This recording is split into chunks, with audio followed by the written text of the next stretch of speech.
Good morning, কেমন আছেন সবাই? আশা করছি ভালো আছেন, আমিও ভালো আছি। গুড মর্নিং বলার কারণ হচ্ছে ভিডিওটা একদম সকাল থেকে স্টার্ট করেছি আর ভয়েস ওভারও দিচ্ছি সকালবেলা। দ্যাটস ওয়াই আমি গুড মর্নিং বলে দিলাম।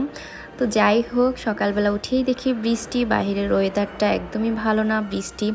তারপরে চলে গিয়েছি নিচে, কারণ হচ্ছে আমার একটা পার্সেল ছিল, ওটাকে রিসিভ করতে। যেহেতু বৃষ্টি হচ্ছে, ওটা বেশিক্ষণ বাইরে থাকলে ভিজে যাবে।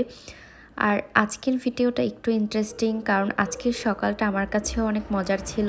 আমার দেবর হচ্ছে আমাকে ঘুম থেকে তুলেছে, কারণ ও একটা নতুন ল্যাপটপ কিনেছে, ওটা একটা আনবক্সিং করবে। ও প্রথমে বলেছিল আমাকে দিয়ে করাবে, বাট আমি বললাম যে তুমি যেহেতু শখ করে কিনেছো, তো তুমি শখ করে ওপেন করো, আমি না হয় ভিডিও করে দিই। তো বললো ঠিক আছে, তাহলে তুমি ভিডিও করো, আমি ওপেন করি।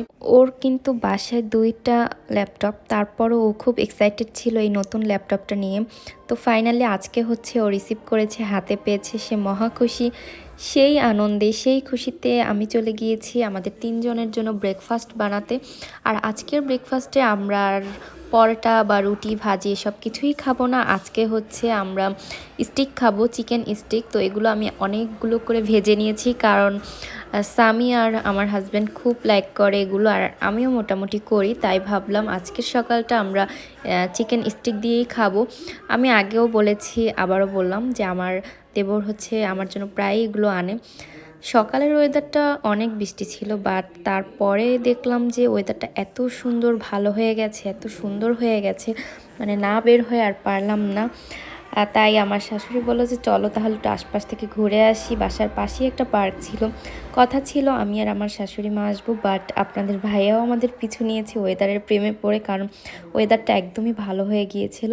তাই ওর একটু লেট হয়েছে আসতে আসতে। এই যে সে একদম হাঁপিয়ে হাঁপিয়ে চলে এসেছে, তাই আমিও একটু ভিডিওতে এনে রাখলাম। এই আর কি। তো আমাদের পার্কটা হচ্ছে বাসা থেকে 5 মিনিটস লাগে ওয়াকিং ডিস্টেন্স। তো এখানেও আমার সাথে মজা নিচ্ছিল, মানে আমি ভিডিও ওপেন করলেই আপনাদের ভাইয়া মানে উল্টা পাল্টা কথা বলে আমার ভিডিও আনকাট করার চেষ্টা করবে। এই তো আমরা পার্কটার ভিতরে ঢুকছি, মানে পার্কটা যতবার দেখছি ভেবেছিলাম হয়তো ভিতরে তেমন কিছু নেই। আজকে ঠিক করেছি যে না, পুরো পার্কটা ঘুরে দেখব। ঘুরে দেখার পর এত ভালো লেগেছে, এখন তো মাঝে মাঝেই ওই পার্কে যাব, আর আপনারাও সুন্দর সুন্দর ভিডিও পেয়ে যাবেন। তো ঢুকতেই দেখি যে অনেকগুলো হাঁস, মনে হচ্ছিল বাংলাদেশের হাঁস। বিলের পাড়েই হচ্ছে হাঁসগুলো বসে বসে রোদ পোহাচ্ছিল, আর আমি গিয়ে ওদেরকে তাড়িয়ে পানির মধ্যে নামিয়ে দিলাম। খুবই ভালো লেগেছে, আর প্রচুর পরিমাণে বাতাস ছিল, বাট কোনো ঠান্ডা ছিল না, এর জন্য আরও বেশি ভালো লেগেছে। অনেক মজা করেছি, অনেক দুষ্টুমি করেছি, পার্কটা পুরো ঘুরে দেখেছি। পার্কের ভিতরে ঢুকে দেখি যে অনেকে অনেক প্লেস নিয়ে পিকনিক করছে, তারপর যে যার যার মতো টাইম নিচ্ছে, তারপর হচ্ছে কেউ কেউ আবার বিল থেকে মাছও ধরছে, সেটাও দেখলাম। তো এখানে আমি হেঁটে যাচ্ছি, আর আপনাদের ভাইকে বললাম একটা ভিডিও করে দাও তো সুন্দর করে। এখানে দেখলাম একজন মাছ ধরতেছে, তাকে আমি জিজ্ঞাসা করেছি যে আপনি কি মাছ ধরতেছেন, বাট সে বলতেছে আমি নিজেও জানি না এখানে কি মাছ পাওয়া যায় আর কি মাছ উঠবে। তো এই আর কি। তো সবার মাছ ধরা দেখে এখন আরও ভিতরে চলে যাচ্ছি। পার্কটা অনেক বড়, আমরাই মনে হয় একদম হাফ ঘুরেছি, এটা আরও বড়, অনেক স্পেস। সামনে যেহেতু আমেরিকাতে সামার আসতেছে, তো সামারে আরও বেশি ভালো লাগবে এই পার্কে। তো তখন তো আসবো, বা পিকনিক হলে তো সেটা শেয়ার অবশ্যই করব। আর এত সুন্দর ড্রেসটা কিন্তু আমি বাংলাদেশ থেকে এনেছি, বাংলাদেশ আড়ং থেকে এনেছি। ঢাকাতে যখন গিয়েছিলাম তখন আড়ং থেকে নিয়েছিলাম। বরিশালের আড়ং থেকে আমি তেমন কিছুই আনতে পারিনি, কারণ একদম লাস্ট মোমেন্টে আড়ং ওপেনিং হয়েছিল। দ্যাটস ওয়াই আমারও জায়গা ছিল না, তাই আমিও আর কিছু আনতে পারিনি। যাই হোক, ড্রেসটা কেমন হয়েছে অবশ্যই কমেন্টস করে জানাবেন। এখন আপনাদের সাথে একটা মজার ভিডিও শেয়ার করি।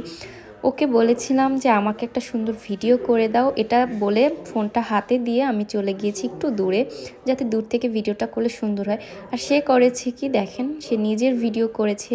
তাকে তো আমি ব্লগে আনি, সে ভেবেছিল আজকে আমি আনবো না, বাট আমি এনেছি, তো সেটা তো আপনারা দেখেছেন। তো সুন্দর একটা ভিডিও করে দিল, আর এত সুন্দর ওয়েদার ছিল। সামনে যদি আরও সুন্দর ওয়েদার পাই তাহলে অবশ্যই ঘুরতে বের হব, শেয়ার করব। আমেরিকাতে ঠান্ডা পড়লে একদম মানে খুব ঠান্ডা পড়ে, আর যখন সামার আসে তখন তো আরও বেশি ভালো লাগে। এই তো আজকের ভিডিওটি আপনাদের সবার কেমন লেগেছে অবশ্যই কমেন্টস করে জানাবেন। আশা করছি আপনাদের ভালো লাগবে, আর আপনাদের ভালো লাগা মানেই হচ্ছে আমার ভালো লাগা। ভালো থাকবেন সবাই, দোয়া করবেন সবার জন্য, আমিও আপনাদের সবার জন্য দোয়া করি।